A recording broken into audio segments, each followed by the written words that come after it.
So this is not a video that I was planning on doing. Obviously, I didn't know any of this stuff was going to come out, and it was something that I was hesitant about putting together, but I figured in the end that it would be better to do it because I see a lot of people asking what's going on. People want to know the story. People want to know what USPA is going to do, what's going to happen to USPA. They're asking me what I think is going to happen or what they should do. And I see this on various platforms, whether it's on Instagram, Facebook, Reddit, and so on. So here we are. So first, let's go over the storyline in case you're not aware of what's going on, or maybe you know some parts, but you don't know all the information. Is that the way this kind of blew up first was just like, by chance. There was this viral video where someone was filming their crazy neighbor, where they had an altercation between their dogs, and then their neighbor was trying to come and break into their house and cursing at them, everything like that. And this video started going around and people found out, oh, that is the state chair for Vermont for USPA. So this lady from Vermont's kind of the one who started it all. People were posting this video like, hey, look at what the state chair for Vermont for USPA is doing. And also some other information started going around where apparently they had run meets and cheated,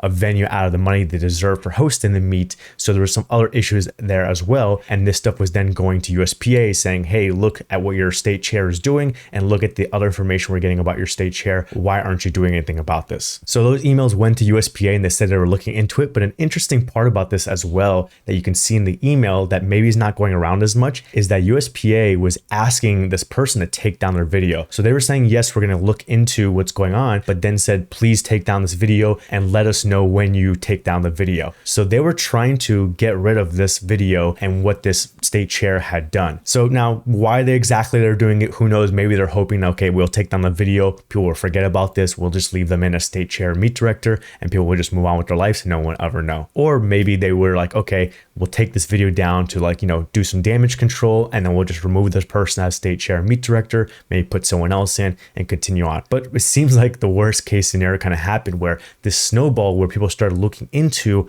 other people within USPA, whether it's meet directors, state chairs, executive committee, and finding out more and more problems. As an example, someone looked into someone else from Vermont, a referee, and saw that this referee used to be a special needs teacher, but this person is no longer a teacher because they got convicted of physically assaulting a special needs kid. And where this starts to become an issue is that USPA had mentioned years ago that they started implementing a background check process for different positions like executive committee, state chair, meet director. So you would think this person who became a referee, that this would come up on their background check if they're doing proper background checks. So the question then becomes, are they not doing the background checks, or were they doing the background checks and this did come up and they just kind of ignored it and let the person still be a referee? From there, if you go to the person's Instagram page that's putting up all this stuff, I'll link it down below, is you'll see the other post there. You'll see something about a Texas meet director and state chair. You'll see things about a Kentucky lifter who is also a spotter. So again, while you're a lifter, you may not get background check, but if you're a spotter, maybe the meet director or state chair or the federation should look into who they're putting the spot and load, especially because they were spotting and loading a junior meet, and it turns out that they had been convicted for trying to, abduct a child. So someone that you don't want to put in that position. And then the latest person this Instagram posted is about a executive committee member who also runs meets in Ohio and has been part of running a national championship in Ohio. And the information that's coming out about him is just how he's harassed and abused various women. Some text messages about him asking a referee to come to his room to have sex with him for $300. And then a photo, again, this was emailed to USPA, of a female lifter who has, cuts on her face because this person broke glass on them, trying to attack them or abuse them or whatever, based on whatever the story happened. So various things happen between various positions, whether it's spotters, referees, meet directors, state chairs, so on and so forth. And some of this information was sent to USPA directly, and they acknowledged and said they were looking into it.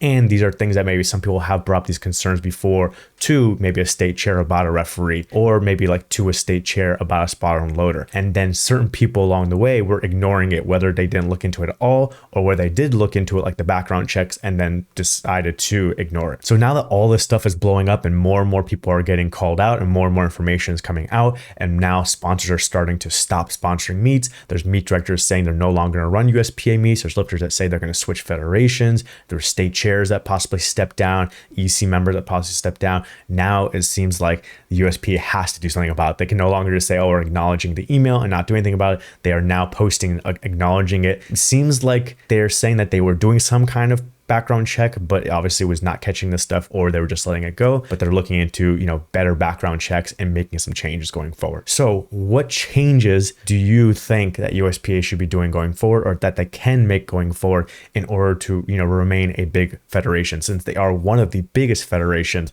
in the United States? And this is something that people have been asking me as well, and something I've been thinking about these last couple of days. So I have a few different points that I think that they can implement these ideas and try and work their way to a better situation where their federation obviously can stay alive, be profitable, and maybe be just as big as it is now. So in no particular order, here are some things I think they should do. The first thing being is that they need to hire whatever necessary people they need to bring in to solve whatever problems, whatever skills they need to bring in. Just because you're running a national organization, or just because you're running a business, or you're on the executive committee of the business, doesn't mean that you know everything about every aspect of the business and every situation that could come up. So one of the big things that you can bring in is bring in a lawyer, someone who can come in and see, okay, what are you liable for or not liable for based on what you claim that you were doing and what you were actually doing. Because as an organization, you want to see what issues, are going to affect the organization. What are you liable for and what things you have to protect yourself against. Another person you can bring in is some kind of private investigator, someone that can go and investigate all these cases of all these people and all these reports. You want to try and limit it being someone from the inside, because then there's a conflict of interest, which potentially is what was going on, is that maybe some people were vital to USPA, or some people were friends with the higher ups of USPA. And so they let them do these things, or just like let them slide and hope no one noticed. So now you got to a point where all this is public and you don't want to do that. So you want to bring someone from the outside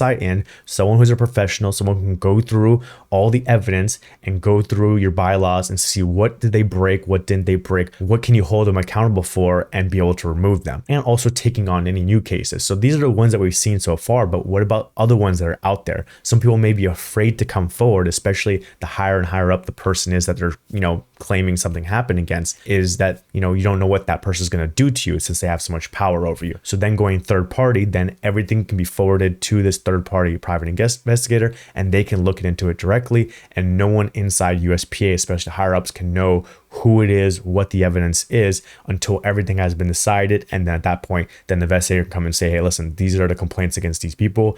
These are valid or not valid. And these are the people that you should remove or not remove. And they can also work with the lawyer to, go through the bylaws or constitution, whatever, to see how you can remove these people if you can. The next thing that they can do is to temporarily suspend any of these people that are in question. So when you have something like a adverse analytical finding, is what WADA calls it, on a drug test for a lifter, it doesn't immediately go public. So first they report it to a lifter, like, hey, you had this adverse result. Here's what you failed for. You may have to apply for a therapeutic use exemption, or you may have to, explain yourself. You can get your B sample tested. You can fight it and take it to court if you want. You have different scenarios of what you can do. But during that time, during that process where you're figuring all that out, you are temporarily suspended as an athlete, coach, referee, whatever. So that means you can't go and compete in any competitions or do anything until this process completely goes through and comes to an end. And then once it comes to a final conclusion, okay, now you're suspended for however many months, or you're not suspended and you can go back. So the same thing could be applied here. All this information has come about these various people and anyone else that we don't know publicly, is you can immediately suspend them temporarily and say, as of right now, your membership is suspended. You can't run any meets, you can't referee, you can't hold any of those positions of power over people. So then if they do have any meets scheduled, they'll have to find someone else to come run the meet, or they have to postpone the meet or cancel it, refund it, whatever they need to do in order to have those people not be involved in the organization while they're figuring this all out, while the private investigators looking into it, while the lawyers looking into it, or anything like that. So that helps with dealing with the current problems. So you temporarily suspend them, and then you start investigating them in order to solve the current issues that are at hand. But you may want to also set up systems in order to not allow these issues to happen in the future. So that is another point. So the third point is you want to research what new things you can start implementing in your organization to stop this or limit this from happening. Since you're not going to be able to catch everyone, there's going to be people who don't have anything come up on a background check. There's people that will, manipulate the system in different ways so that doesn't happen like at a USPA event, and so that they can't be punished in USPA because it happened personally outside. But you want to try and limit as much as possible and make it more difficult for someone to do things like this. So you want to research things. For example, USAPL, and I believe every Olympic sport in the US, has a safe sport certification course that you have to go through. So you have to go and do this certification and pass and everything like that to be safe sport certified in order to hold certain positions. Another thing USAPL does is that they do the third-party background checks that check various different registries and different criminal records in order to check on different positions. For example, executive committee members, state chairs, referees, meet directors, previously national team coaches, and those kinds of positions. And not only do they do an initial check when it comes to the background check, but on a regular basis, they're also rechecking everyone just in case anything new comes up after they've become a referee or meet director. So these are all things that USPA can implement to start educating their people in these various positions using the SACEPORT course. They know what things they're allowed to do, what things they're not allowed to do, how to protect themselves in different situations, and how to make sure the athletes and coaches and referees and everything like that feel protected in different situations as well. And then also they can look into what are the different types of background checks out there in the US? What do they check for? What do they don't check for? What are the prices? All those kind of things, and see which things they can start implementing, and then start having all their current people be background checked and any future people coming in those different positions being background checked. Another thing that they can implement, which it seems they're already starting to do some of this stuff, is having various meetings. So it seems like they already had like some kind of executive committee meeting, seems like they already had some meeting with state chairs, but after they start implementing some of the stuff, after they have like, a lawyer and a private investigator, after they've already suspended some people and maybe kicked some people out, after they started implementing the SACEPORT and the background checks, they should still have these meetings. They can have meetings with different groups as well. So they can have their meeting with the state chairs, they can have their meeting with the meet directors, they can even have meetings with key athletes and coaching teams to have this communication with the federation and those key people and let them know these are the things we've implemented, these are the things that we've done to try and improve the federation. What other concerns do you all have? So then those groups can provide that information of what concerns they still have about the federation, what things they would like to see the federation do going forward in order to keep their business and obviously keep bringing their clients, and continue to collect information on different bad seeds or whatever you want to call them. Again, we're only seeing some of the people. We don't know what else is out there as far as what information people have, what complaints they've already said, but like no one ever looked into it. So there could be other information out there. So meeting up with these groups, they can then see, okay, what do our customers want? What is it going to take to keep them around, especially those different groups, because you need the state chairs in order to help keep the states and develop meet directors and referees, all stuff. You need the meet directors, obviously, because they have to run the meets in order for the lifters to be able to have a platform to compete on. And obviously you need those key lifters and those coaching teams, because they're the ones that are going to bring large groups of people. So if someone has a big coaching team of, let's say, 50 or 100 lifters, and maybe even 20 or 30 of them are in a specific state, and they decide, hey, we're leaving USPA, we're going WRPF, then you're losing out on a lot of lifters. You're losing out potentially on a referee or a meet director or spar and loaders, and that's really going to hurt your federation specifically in that state. So keeping those people on and having those coaches continue to feed in their lifters into your federation, and having key lifters stay in your federation and go to the higher level meets like nationals and different pro meets, and be able to continue to say like, hey, USPA is a good federation. It's just these bad people which have been removed, and now we have these new systems in place to make sure no new bad people come in. Then that's going to help keep your federation, large and keep it from falling apart. So hopefully this gave you all a little bit of background to what's going on and some things I think they should implement going forward in order to improve their federation and have it stand going forward. But I want to hear from you guys. So drop a comment down below. What do you all think? Any other ideas that they should be implementing in order to stay alive as a federation? And I'll catch you on the next video.